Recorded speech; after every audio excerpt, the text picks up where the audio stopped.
Hey everyone! Today, we're diving into something that's been eating at me for weeks, and I guarantee it's going to make some of you uncomfortable. We need to talk about how social media has completely transformed American democracy, and whether that transformation has been a blessing or a curse. And before you hit that comment section with your hot takes, I want you to actually listen to what I'm about to say. Because this isn't your typical left versus right political rant. Let's start with a simple question. When was the last time you had your mind changed by a political post on social media? Not when you liked something that already confirmed what you believed, but when you actually shifted your perspective because of something you saw online. If you're being honest, it's probably been a while, if ever, and that's exactly the problem. We need to dissect today. The promise of social media was revolutionary. For the first time in human history, every citizen could have a voice that could potentially reach millions. No more gatekeepers. No more media elites deciding what information the public gets to see. Direct democracy at its finest, right? The Arab Spring showed us the power of social media to organize resistance movements. Grassroots campaigns in America started using platforms like Twitter and Facebook to mobilize supporters without needing massive corporate funding. It looked like we were entering a golden age of democratic participation. But here's where it gets messy. And this is where I'm going to lose some of you. That same democratization of information has created what researchers call epistemic chaos. We now live in a world where your uncle's Facebook post about vaccine microchips gets the same visual treatment as a peer-reviewed study from Johns Hopkins. The algorithm doesn't care about truth. It cares about engagement, and nothing drives engagement quite like outrage and confirmation bias. Think about how you consume political information now versus 10 years ago. You probably get most of your news from social media feeds, right? But those feeds are curated by algorithms designed to keep you scrolling, not to inform you. The content you see is determined by what you've previously engaged with, what your friends share, and what generates the most emotional response. You're not getting a representative sample of information. You're getting a carefully curated echo chamber designed to validate your existing beliefs and keep you angry enough to stay engaged. And here's the kicker that nobody wants to admit. This isn't just happening to the other side. Liberal bubbles are just as insular as conservative ones. Progressive Twitter is just as much of an echo chamber as Truth Social. The algorithm doesn't discriminate based on political ideology. It discriminates based on emotional response and engagement metrics. If you think you're immune to this because you fact-check sources or follow diverse voices, you're probably more susceptible than someone who admits they might be in a bubble. Let's talk about the January 6th Capitol riot for a minute, because it's the perfect case study of how social media can transform democratic discourse. The people who stormed the Capitol weren't motivated by traditional political organizing or mainstream media coverage.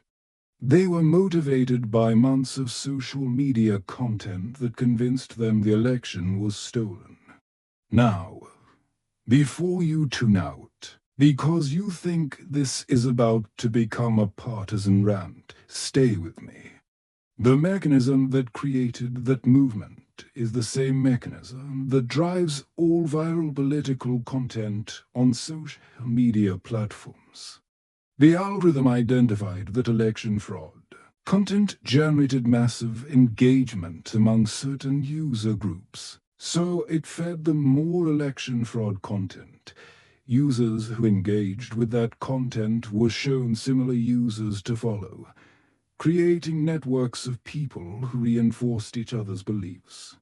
The platforms made money from increased engagement, the content. Creators gained followers and influence, and the users felt validated in their beliefs. Everyone in the system was getting what they wanted, except democracy itself. But here's what makes this even more complex. The same algorithmic systems have also enabled legitimate grassroots movements to organize and create positive change. The Me Too movement, Black Lives Matter, climate activism, workers' rights organizing, all of these have used social media to build power and create awareness around important issues. When we criticize social media's impact on democracy, we can't ignore that it has also given voice to marginalized communities and enabled organizing that traditional media and political institutions ignored for decades. So we're stuck in this paradox where the same systems that have democratized political participation have also undermined our shared understanding of basic facts. We have more access to information than ever before, but less agreement about what's true. We can organize massive movements overnight, but we can also spread misinformation faster than ever before in human history. And the platforms themselves are caught in an impossible position. When they don't moderate content, they get blamed for spreading misinformation and hate speech. When they do moderate content, they get accused of censorship and political bias. There's no neutral position when every moderation decision affects political discourse. Even the choice not to moderate is a political choice with political consequences. Let's be real about what's at stake here.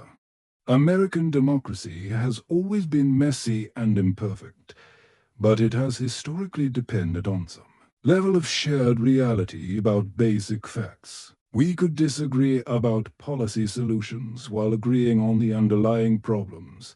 We could have different values while accepting the same evidence. Social media has eroded that shared foundation, and I'm not sure we know how to rebuild it. The question isn't whether social media is good or bad for democracy. It's more complicated than that.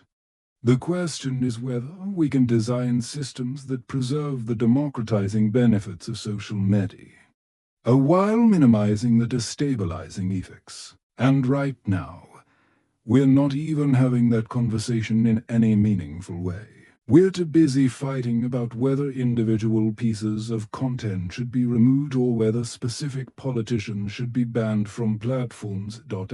Meanwhile, the fundamental architecture of these systems continues to reward emotional manipulation over thoughtful discourse, viral content over accurate information, and tribal loyalty over democratic deliberation.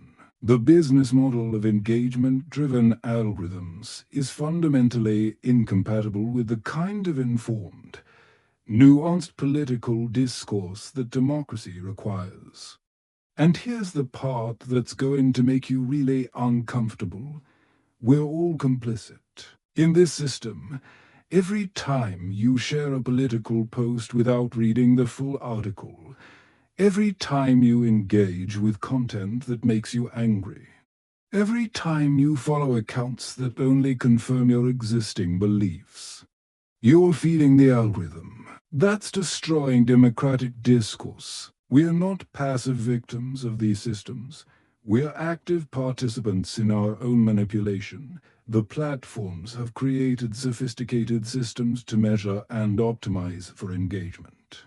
But we have no equivalent systems to measure and optimize for democratic health. We track clicks, shares, and time spent on platform, but we don't track whether users are becoming more informed, more empathetic, or more capable of productive political dialogue.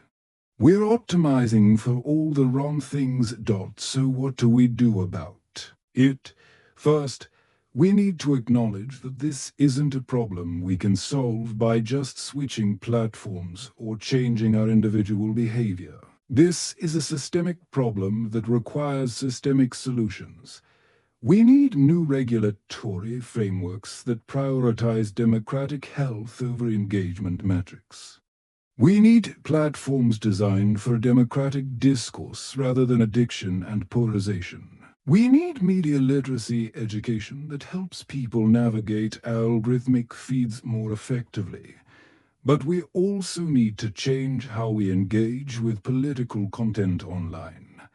We need to reward nuanced, thoughtful discourse instead of hot takes and tribal signaling.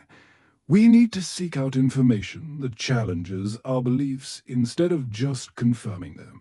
We need to remember that the people we disagree with politically are still human beings deserving of respect and good faith engagement. The future of American democracy might literally depend on how we answer these questions. Are we going to continue letting engagement algorithms determine the boundaries of our political discourse? Are we going to accept a future where Americans live in completely separate information universes? Or are we going to demand better from our platforms, our media, and ourselves? Because right now, we're conducting a massive, uncontrolled experiment with the foundations of democratic society, and we have no idea how it's going to end. The stakes couldn't be higher, and the clock is ticking. What do you think? Are social media platforms saving democracy or destroying it? And more importantly, what are you personally willing to do about it? Asterisk.